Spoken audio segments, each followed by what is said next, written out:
جتنے جانور ہیں دن رات کی ٹینشن کے بعد آتے کہاں ہیں؟ ٹھکانے میں، آشیانے میں۔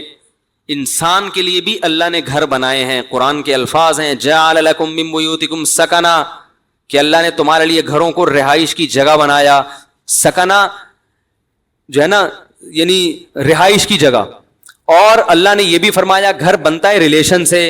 جعل لکم من ازواج جعل لکم من انفسکم ازواجا لتسکنوا الیہا، اللہ نے تمہارے لیے جوڑے پیدا کیے تاکہ تم سکون حاصل کرو۔ تو نکاح ہوتا ہے، گھر وجود میں آتا ہے، اور اللہ نے بتایا کہ یہ جو تمہارے گھر میں آئی ہے اس سے تمہیں کیا ملے گا؟ سکون ملے گا۔ تو پتہ چلا یہ تو سارا پروسیس ہے کس کے لیے؟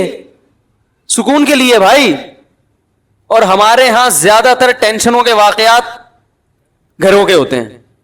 جن کے گھر نہیں ہیں وہ سکون سے ہیں، اور جن کے گھر ہیں وہ ڈپریشن کی گولیاں کھا رہے ہیں۔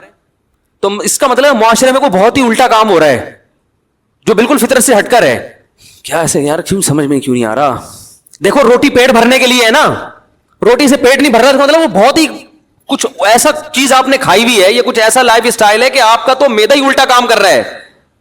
ارے کسی کمبخت کی پانی سے پیاس نہ بجھے، چلو کولڈ ڈرنک سے نہیں بجھ رہی پیاس، سمجھ میں آتا ہے یار کولڈ ڈرنک نہیں بجھ رہی، تو کولڈ ڈرنک تو اللہ نے پیدا تھوڑی کی ہے پیاس بجھانے کے لیے، کسی کی بجھتی ہے کسی کی نہیں۔ بعض لوگ کولڈ ڈرنک پیتے نہیں بجھتی، چائے سے نہیں بجھ رہی سمجھ میں آتا ہے، دودھ سے نہیں بجھ رہی، پانی سے تو بجھنی چاہیے نا۔ کمبخت کی پانی سے پیاس نہیں بجھ رہی، اس کا مطلب باڈی میں تھوڑا بہت فالٹ نہیں ہے۔ میرے یہ سمجھانے سے بھی اگر سمجھ میں نہیں آ رہا تو تھوڑا بہت فالٹ نہیں ہے۔ اتنی اچھی مثال دے کے بھی اگر سمجھ میں نہیں آ رہا تو میرے بھائی جن کی نہیں آ رہا، یہاں تھوڑا سا فالٹ بہت بڑا فالٹ ہے، بہت بڑا فالٹ ہے۔ میں نے وہ بیان ریکارڈ کروایا تھا نا کہ عورتیں بچے پیدا کرنے سے صحت اچھی ہوتی ہے، خراب نہیں ہوتی، وہ پورا میں نے پورے ڈاکٹروں کی رپورٹیں بھی پیش کر دی جو نوبل پرائز ڈاکٹر ہیں یو کے کہ عورت کا حمل روکنے سے بیڑا غرق ہوتا ہے، موٹاپا آتا ہے۔ اس میں بھی میں نے یہی دلیل دی کہ جو چیز نیچر ہے وہ صحت کے لیے اچھی ہوتی ہے، خراب تھوڑی ہوتی ہے۔ وہ میں نے کل اپنا کلپ دیکھا، اس کے نیچے جو لوگوں نے الٹی سیدھی باتیں کی ہیں۔ ارے تم دلائل کو نہ سمجھنا چاہتے ہو نہ ماننا چاہتے ہو، تم انگریز کے پٹھو ہو، کمبختوں، تم ہلاتے رہو ساری زندگی۔ تمہارے اندر، آپ کو نہیں کہہ رہا جو اس نے کمنٹس کیے تو اس کو کہہ رہا ہوں، تمہارے اندر سوچنے سمجھنے کی صلاحیتیں ختم۔ تمہیں جو لائن پہ لگا دیا نا دو بچے تو بس تم اسی پہ لگے رہو، برباد کر دو اپنی بیویوں کی صحت بھی، اپنی صحت بھی، اور اپنا خاندان بھی تباہ کر دو۔ بچے تو ہوتے ہی دو کے بعد ہیں، گھر تو بنتا ہی دو کے بعد، تو بچوں کی شروع ہوتے ہیں کہ جن کا ایک گیدرنگ ہوتی ہے، آپس میں کھیلتے ہیں، تو ایک لائن پہ لگا دیا، بس اسی پہ سب چلتے چلے جا رہے ہیں۔ تو گھر کس کے لیے بنایا اللہ نے؟ سکون کے لیے۔ ایک گھر میں سکون نہ ہو تو چلو بات سمجھ میں آتی ہے کہ بھائی کبھی کبھار ہزاروں میں کوئی ایک بیمار بھی پیدا ہو جاتا ہے نا۔ ہر گھر میں لڑائیاں، ہر گھر میں بے سکونی، لاکھوں میں ایک آدھ گھر ہوگا جس میں سکون ہوگا۔ بھائی کم بہت بھائی سے بات نہیں کر رہا، بہن بہن سے بات نہیں کر رہی، جٹھانیاں، نندوئی، ساسیں، وہ تو ایک مستقل ٹاپک ہے۔ باپ اور اولاد میں نہیں بن رہی، ماں بیٹی میں نہیں بن رہی، میاں بیوی میں نہیں بن رہی۔ تو اس کا مطلب ہے کہ معاشرے میں کوئی چھوٹا موٹا فالٹ نہیں ہے بھائی، یہ تو جانور پھر ہم سے اچھے ہیں۔ کیا خیال ہے بھائی جان؟ ہم سے اچھے جو پھر کبوتر نکلا، چڑے نکلے ہیں بھائی۔ ہمیں آفس میں سکون مل رہا ہے، گھر میں نہیں مل رہا۔ یہ تو بہت بڑا فالٹ آ رہا ہے معاشرے میں، اور یہ ان میں تو بہت ہی زیادہ ہے جن کی ہم تقلید کرتے ہیں۔ تبھی وہ تو کرتے ہی نہیں نا، 40 سال تک گھر بناتے ہی نہیں ہے کہ سکون سے زندگی گزرنے دو، 40 سال کے بعد دیکھیں گے۔ ان کو پتا ہے کہ اگر پہلے سے کر لیا تو عذاب میں آ جائیں گے۔ تو اس کا مطلب اس معاشرے میں ہم سے بھی زیادہ ٹیکنیکل فالٹ ہے، کوئی بہت بڑا فالٹ ہے۔ تو وہ فالٹ کیا ہے؟ کیا خیال ہے؟ سمجھنا چاہتے ہیں؟ بہت بڑا فالٹ ہے، اور ماہر نفسیات اکثر اس فالٹ کو ہائی لائٹ نہیں کرتے کیونکہ وہ خود اس فالٹ میں مبتلا ہوتے ہیں۔ الحمدللہ سمجھا پا رہا ہوں اپنی بات۔ یہ بات سمجھ میں نہیں آ رہی، یہ بھی میں چھوڑ رہا ہوں آہستہ آہستہ، سمجھ میں آ رہی ہے بات۔ وہ اکثر اس فالٹ میں مبتلا ہے۔ وہ کیا ہے فالٹ؟ کہ جب تک حقوق کا دائرہ کار متعین نہیں کیا جائے گا کبھی بھی اتحاد اور محبت پیدا نہیں ہو سکتی۔ اس کو ایک اور اسٹائل میں بیان کرتا ہوں، دوسرے اسٹائل میں، جب تک ظلم ختم نہیں ہوگا گھر میں محبت پیدا نہیں ہوگی، اور ظلم کو جب تک ڈیفائن نہیں کیا جائے گا کہ ظلم کی ڈیفینیشن کیا ہے، ظلم ختم ہو نہیں سکتا۔ نہیں آ رہی بات؟ جو مذہب کو فالو نہیں کرتے، خدا کی قسم لا الہ الا اللہ، قیامت تک الٹے لٹک کے PhD کر لیں نفسیات میں, وہ ظلم کی ڈیفینیشن بیان کر ہی نہیں سکتے کہ ظلم کہتے کسے ہیں, کیونکہ ظلم کہتے ہیں کسی کا حق ادا نہ کرنا. جب آپ کو پتہ ہی نہیں ہوگا اس کا حق ہے کیا, تو ادا نہ کرنا اور کرنا کیا کیا کیا ڈیفینیشن ہوگی, پتہ کیسے چلے گا کہ حق کی ادائیگی کیا ہے اور عدم ادائیگی کیا ہے؟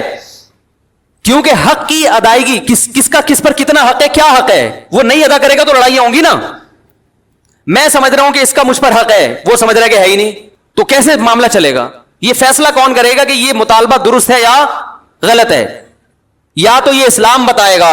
اسلام اگر نہیں بتاتا تو پھر پوری کائنات بیٹھ کے یہ ڈیفائن ہی نہیں کر سکتی کہ کس کے کس پر کیا حقوق ہے, اس میں اختلاف پیدا ہوگا. بعض دفعہ کلچر بتاتا ہے کہ کس کا کس پر کیا حق ہے, وہ کلچر غلط بتا رہا ہوتا ہے, ساری دنیا کہہ رہی ہے کلچر غلط ہے. دیکھو کلچر تو یہ کہتا ہے عورت کو چاہیے کہ جہیز لے کر آئے, کیا خیال ہے, کہتا ہے کہ نہیں کہتا؟ لیکن ساری دنیا کہتی ہے یہ کلچر غلط کہہ رہا ہے. انڈیا میں جہیز نہ لانے پر جلا دیا گیا بہوؤں کو, ایسے واقعات ہوئے, اس لیے کہ وہ کہہ رہے ہیں ظلم کیا, ہمارے جہیز کیوں نہیں لے کر آئی. ملکی قوانین بعض دفعہ بتاتے ہیں تو ملکی قوانین عاجز ہیں یہ بتانے سے کہ کس کا کیا حق ہے. آپ پوچھ لو جو لا ہے نا, اس آپ بولو بھائی یہ نہیں چاہیے, یہ نہیں چلے گا گھر میں. اختلاف اور لڑائی کو ختم کرنے کے لیے سب سے پہلا اصول یہ ہے کہ آپ کو یہ پتا ہونا چاہیے, باپ کو یہ پتا ہونا چاہیے کہ بیٹے کے اوپر میرے کتنے حقوق ہیں. میں اس حد تک بیٹے کو اپنا پابند بنا سکتا ہوں, اس سے آگے مجھے اللہ نے حق نہیں دیا, اس سے آگے یہ خدا نے میرے بھی اختیارات سلب کر لیے ہیں. شوہر کو پتا ہونا چاہیے بیوی کو میں اس حد تک اپنا پابند بنا سکتا ہوں, اس سے آگے کام میں اس سے بولو بھائی نہیں لے سکتا, یہ میرا رائٹ ہی نہیں ہے. عورت کو پتا ہونا چاہیے اس حد تک شوہر سے مطالبات منوا سکتی ہوں, اس سے آگے اللہ نے باؤنڈری کھینچی ہوئی ہے, مجھے آگے جانے کی اجازت نہیں ہے. ساس کو پتا ہونا چاہیے اس حد تک بہو میری خدمت کرنا اخلاقی ذمہ داری ہے, وہ بھی یہ پتا ہونا اخلاقی ہے یا قانونی, یہ بھی پتا ہونا چاہیے. کچھ چیزیں اخلاقی ہوتی ہیں, قانونی نہیں ہوتی. اخلاق کا دائرہ کار اخلاق کی حد تک ہی ہوتا ہے. ارے پڑوسیوں کی کو پوچھنا اخلاقی ذمہ داری ہے نا, آپ نہیں پوچھ رہے تو کیا وہ کیس کر سکتا ہے آپ کے خلاف؟ بھائی حدیث میں آتا ہے کہ وہ شخص مومن نہیں ہے جو خود پیٹ بھر کے کھائے پڑوسی بھوکا سوئے. لیکن آپ پیٹ بھر کے کھا رہے ہو, پڑوسی بھوکا سو رہا ہے, گناہ ملے گا قیامت میں, لیکن اس بیس پہ پڑوسی آپ کے خلاف کیس نہیں کر سکتا, لڑ نہیں سکتا آپ سے. وہ حدیث میں تو آتا ہے تو پیٹ بھر کے کھا رہا ہے اور جو ہے نا میں بھوکا ہوں, اب گریبان پکڑ لیا, تو یہاں ظالم کون ہوگا؟ وہ پڑوسی ہوگا. بھائی اخلاقی ذمہ داری ہے کہ آپ پیٹ بھر کے کھا رہے ہو, کھلا, لیکن آپ کی ہے, اس کی نہیں ہے, وہ نہیں مطالبہ کر سکتا. کچھ چیزیں اخلاقی ہیں, لیکن ہمارے ہاں کس کا کیا حق ہے یہ یونیورسٹیوں میں نہیں پڑھایا جاتا. ماہر نفسیات کو پتہ ہی نہیں ہوتا کہ حق کیا ہے, تو بیچارہ گائیڈ کیسے کرے گا؟ ہائے ہائے کیسے سمجھائیں. ماہر نفسیات بیچاروں کو پڑھا ہی نہیں ہوتا, اسلام پڑھیں گے تو پتا چلے گا نا. انہیں تو گورے کو پڑھا ہے, گورے کو خود نہیں پتا, وہ اپنے گھروں میں سکون پیدا کر لیا. یہ نفسیات پڑھ کر آ رہے ہیں جرمنی کی یونیورسٹیوں میں, اور وہاں سے سیکھ رہے ہیں کہ گھروں میں جوڑ کیسے پیدا ہو. جنہوں نے ان کو پڑھایا اس پروفیسر سے پوچھو کہ تمہارے گھر میں جوڑ ہے, وہ کہے گا میرا تو گھر ہی نہیں ہے, اور اس لیے نہیں ہے مجھے پتا تھا گھر ہوگا تو پھٹے ہوں گے. تو ہم نے کہا بھی 55 سال میں کریں گے شادی, وہ تمہیں بتائے گا گھروں میں جوڑ کیسے پیدا ہو. یار کیا تو رینجرز کا کیس ہے بھائی, خطرناک کیس بنانے والا ہوں آپ کے خلاف. سارے مسائل یہاں سے کھڑے ہو رہے ہیں, گھروں میں جھگڑے, لڑائی, دفتروں میں. بھائی آپ کو پتہ ہی نہیں ہے کہ میں کہاں تک جا سکتا ہوں. دیکھو فوج میں پھٹے کم ہوتے ہیں, پولیس میں بھی, تھانے میں پھٹے کم ہوتے ہیں.